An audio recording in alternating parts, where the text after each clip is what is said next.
یک روز حضرت عمر رضی الله تعالی عنه میگه و نزد حضرت عثمان ذی‌النورین آمد و گفت یا عثمان، من امیر مؤمنان عمر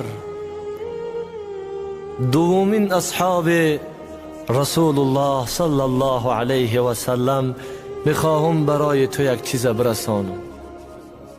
حضرت عثمان ذی‌النورین فرمودند ای عمر بفرمایند. میگه حضرت عمر رضی الله گفت که یا عثمان، اگر عمر از دنیا بگذره عمر چی کار میکنیم؟ حضرت عثمان ذی‌النورین فرمود یا عمر، بهترین انسان روی دنیا محمد رسول الله از دنیا گذشت و او را در داخل خاک گذاشتیم. ابوبکر صدیق اولین یاری وفادار رسول الله صلی الله علیه و سلم گذشت، او را نیز در درون خاک گذاشتیم. شک نیست یا عمر، شما هم که اگر از دنیا بگذرین حتما داخل خاک خواهین شد. حضرت عمر رضی الله میگه فردا شد و رو به مردم آورد در مجلس، گفت ای مردم امروز همه عمری را که شما خلیفه میخوانین، عثمان ذی‌النورین داماد حبیب خدا به زبان حال گفت ای عمر، اگر تو از دنیا بگذری من تو را زیر خاک میکنم. ای خلق خدا، ببینین که اگر شاهیم اگر گداییم همگی را خاک برابر میکند. میگه حضرت عمر رضی الله سخن کردن چنان گریستن به همون درجه ای که صدای مبارک را میگه تمامی مردمی که چی در داخل مسجد بودن و چی بیرون از مسجد میگه شنیدن.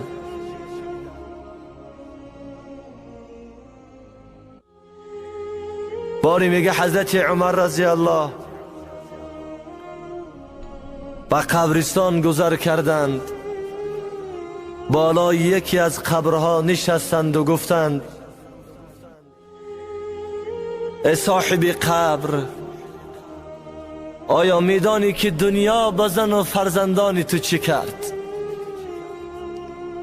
آیا میدانی که دنیا به خانه و دری تو به مال تو چی کرد؟ همسرت در آغوش یکی دیگر است، همسری که شاید به خاطر او از یاد الله غافل شدی، بعد از مرگ تو در آغوش دیگری هست. و او خانه هایی که به عذاب و به مشقت بنا کردی مال دیگری هست. و او زن و فرزندانی که به عذاب و مشقت به وای رسانیده مشغول کارهایی هستند که در نامه اعمال تو اصلا ثوابی نمیرسد. ببینیم برادرای عزیز، حضرت سفیان ثوری رحمت الله علیه میگه بچم اگر شاه هستی اگر گدا هستی یک بار اندیشه بکن، به خاطر آر حضرت رسول الله صلی الله علیه و سلم را. خداوند گفت به عزرائیل که ای عزرائیل، اگر محمد نخواه جان او را قبض نکن، به محمد معامله بکن که مادر نسبت فرزند خودش میکنه. به محمد چنان معامله زیبای بکن که مادر ناز فرزند خودش میبرداره. ولی ببینین که در آخر حضرت رسول الله ترک دنیا کردند. حضرت ابوبکر رضی الله ترک دنیا کردند. حضرت عمر رضی الله تعالی عنه ترک دنیا کردند. حضرت عثمان ذوالنورین ترک دنیا کردند. حضرت علی کرم الله وجه ترک دنیا کردند. هیچ یکی را نگذاشت مرگ. در قصه ها میاره زمانی مرگ جبریل امین علیه السلام وقتی که بعد از مخلوقات جان گرفتن به شیطان رانده شده میرسد که خداوند در سوره اعراف و در سوره حجر بیان میکند در مورد آفرینش حضرت آدم علیه السلام و در این مورد که خداوند به شیطان مهلت داده بود. شیطان به هر طرف فرار میکند، در آخر جانش قبض کرده میشه.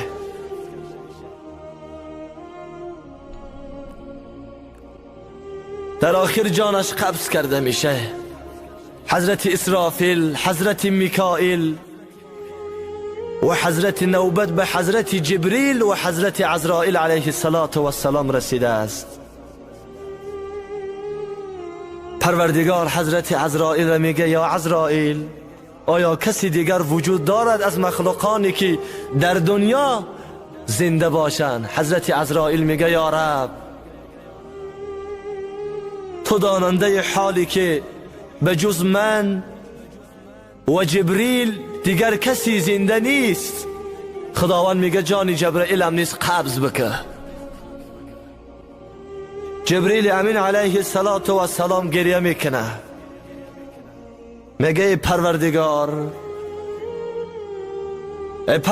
آیا جانی مرا هم نیست قبض میکنی؟ ما کو وحی تو را، ما کو پیام تو را به پیغمبرات میرساندم. پروردگار میگه یا جبریل، بهترین شخصیت در پیشم که دنیا را به خاطرش آفریده بودم محمد بود، جانش قبض کردیم. یا جبریل، جان تو هم نیست قبض کرده می شود.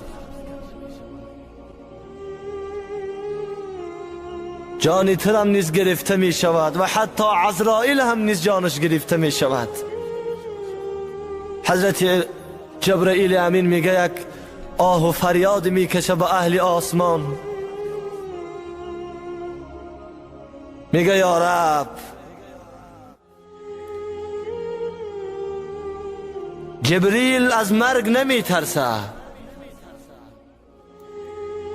جبریل اصلا پروای مرگ را ندارد، ولی یا رب از یک چیز من خواطر هستم.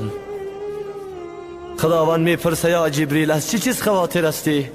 حضرت جبریل امین میگه یا الله، سکرات موت را برای ما آسان بکن. جبرائیلی که گناه ندارد، جبرائیلی که معصوم است، جبرائیلی که حتی لغزش نمی کند، جبرائیلی که از روح الله است. وجود ملائکه ها از نور است. ببینیم که حضرت جبرائیل هم نیز گذشت، حضرت عزرائیل نیز می گذرد و جز پروردگار مهربان همه. بعد از آنی که در دنیا کسی دیگر وجود نمی ماند، کسی نیست، خداوند صدا سر می زنه لمن الملک اليوم. امروز پادشاهی زمین و آسمان از آن کیست؟ چی کسی امروز زنده مانده است؟ کسی وجود ندارد، کسی جوابی نمی دهد. الله مهربان می فرماید باز در جواب که لمن الملک اليوم لله الواحد القهار وترى المجرمين يومئذ مقرنين في الأصفاد سرابيلهم من قطران وتغشى وجوههم النار. رسول الله صلی الله علیه و سلم و مادرمون حضرت عایشه رضی الله فرمود: یا عایشه، در شب معراج که از امتهایم را در بالاترین طبقه دوزخ دیدم، امتی که به یکدیگر شب بد می دیدن، امتی که غیبت می کردن یکدیگر. گفتم: یا مالک، یا جبریل، اینها کیها هستند؟ مالک دروازه‌بان دوزخ گفت: یا رسول الله، یا یکی از امتان شما هستند که در دنیا غیبت میکردن. مادرمون حضرت عایشه میگه وقتی رسول الله نام امت چه میگرفت، اشکای مبارک جاری میشد و میگفت: یا رب، نگذار که امتی من جاودان در دوزخ بمانه. به خاطر کدام امت؟ انا همی امتی که امروز دور هستیم از سنت این دلسوز و رحمدیل اخلاق نکوی داشتن، دور هستیم از اخلاق زیبای ایشان. بینه که به پروردگار دست بالا کرد رسول الله، گفت: یا رب، قسم به عزتت، قسم به بزرگت یا الله، من جنت به امتی خودم نمیخواهم، عیش جنت برای من در کار نیست. نخواهم عیش جنت را، نبخشی امتانم را. گفت: یا رب، اگر امتای من که نبخشی، من جنت نمیخواهم. از همین خاطر برادرای عزیز، غیبت، دشنام دادن، بدبینی کردن، این از ما مسلمین نیست. حضرت رسول الله لطوکوب میکردن، عذاب و شکنجهش هر یکی ما و شما میدانیم که چقدر زیر عذاب و شکنجه بدن. که انا ابوالحکم ابو جهل لعین میگه یک روزی آمد در کوچه های مدینه که رسول الله گذر میکردن، در کف دستش سنچلا را گرفت و آمد، گفت: محمد، اگر بگی در همین مجتمع چی هستی، من بدین تو و به خدای تو ایمان میبیارم. حضرت رسول الله میگه گفتن: ای ابوالحکم، ای ابو جهل، میدانیم که تو ایمان نمیبیاری. گفت: محمد، تو بگو در دست من در همین مجتمع چی دارم، چی هستم، من به دین تو ایمان میبیارم، دین تو را من قبول میکنم، لات عزا را من ترک میکنم. حضرت رسول الله میگه با ابو جهل نگاه کرد و گفت: یا ابو جهل، میخواهی بگم در درون همون مشت، در درون همون پنجه چیه، یا این که بگن که ما کیم؟ ابوالحکم ابو جهل گفت: البته که یک منگیش خوب تره، یا بگن که تو کی هستی و چی هستی. میگه از چند لحظه گذشت که همون سنچلایی که در کف دست ابو جهل لعین بود، خداوند زبانشان داد و با گفتن کلمه الله، با گفتن کلمه لا اله الا الله محمد رسول الله، میگه یعنی که زبان دراز کردن و گویاشان کرد الله. ابو جهل لعین سنچلا را در زمین زد، گفت: محمد، تو جادوگر هستی. حضرت امام غزالی رحمه الله را میگه: بچم، دین محمدی همیشه به عذاب و شکنجه رسید، دین محمدی همیشه به عذاب و شکنجه رسید.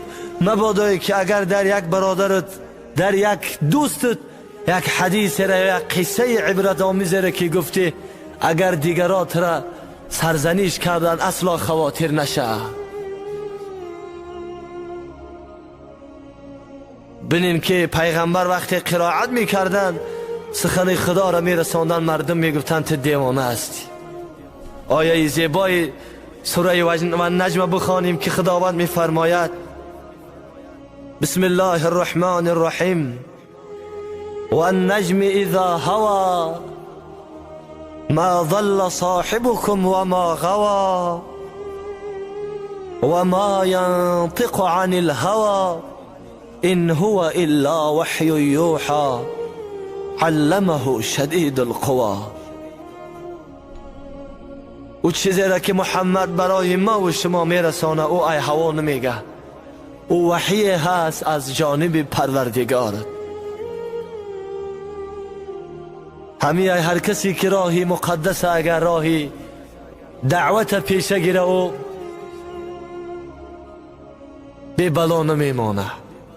حضرت مولوی را میگه ما شاخ درختیم پر از میوه توحید، هر ره گذر سنگ زند آر نداریم. همون میوه توحید انا هموی هستی که وقتی برادر تا میگه برادر شراب حرام است، برادر نماز بخوان، برادر زنا نکن، برادر غیبت نکن، برادر خدا را بشناس، برادر در قانونی خدا استوار باش، در زیر اطیع الله و اطیع الرسول باش. بچه میگه وقتی که تو در زیر ای باشی اگر تو بدان که از هر طرف مردم سنگسارت میکنه، نه که تو محمد باش.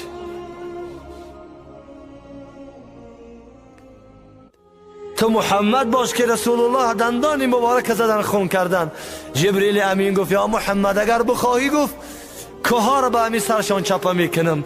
ولی رسول الله کی گفتن به حضرت جبریل یا جبریل برادرم اللهم اهدنی قومی، خدایا ای قوم هدایت بکن. دشنام نکردن، سخنی قبیح نگفتن.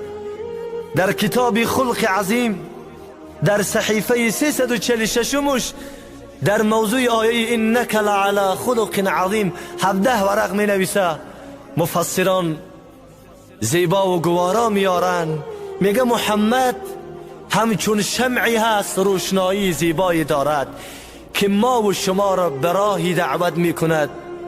اگر برادرای عزیز وقتی در خانه تاریکی قرار داشته باشیم، البته ما به دوست نیاز نداریم، به شمع نیاز داریم که بزرگا میگن دوستم اگر که تو در خانه تاریکی باشی آیا یک دوست قبول میکنی یا یک نفر را قبول میکنی و یا اینکه شمع را؟